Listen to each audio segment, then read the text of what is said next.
And yes, so you might be thinking, okay, hearing all of this, what companies can do together with us. So also trying to wrap up everything was said. Number one, the trusted MID. So it's super important. We love to, as Anderson mentioned, he also loves this. So it makes the difference. So let's work and invest on that. Number two, invest on routing. So as a player with EBANX, that we have the capability to really understand where to send on how the transaction, but also on your side on the retry strategy, as I mentioned, for example, the insufficient funds cases, considering the customer behavior, time zones, and etc.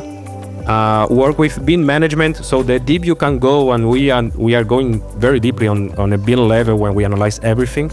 This has a direct impact on routing, but also on the checkout. And you cannot offer an installment with a debit card, so super important to be really close to the BIN level.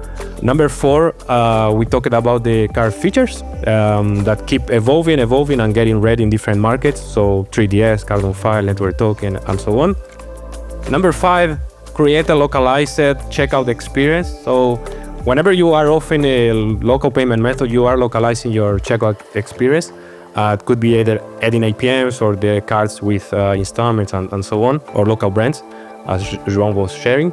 But also pay attention on the UX. And this is something that EBANX here, we also provide a good consultation and service to you that we analyze. We have the best practices across all our history and merchant, etc. So we identify potentially tweaks or improvements on the checkout that could also impact on approval rates. Even smaller details matters. So the checkout itself. I am from Argentina. My Spanish is different than the Spanish from my colleagues from Mexico and Colombia, for example. So this is really important because customers, they love to feel welcome when we enter into any checkout to pay. And number six, invest in having an optimal refund flow. Okay, why Seba refunds with authorization rate? What's the relationship? Because the customer, if you have a really good and optimal refund flow, you will avoid the customer potentially going to another channel to try to get a chargeback, and that may potentially influence the quality of the affiliation. So I think refund flows we couldn't leave aside. This is somehow a wrap-up of everything that was said. Thank you, Anderson, for joining me. It was a pleasure, and we hope you enjoy the session. It was my pleasure.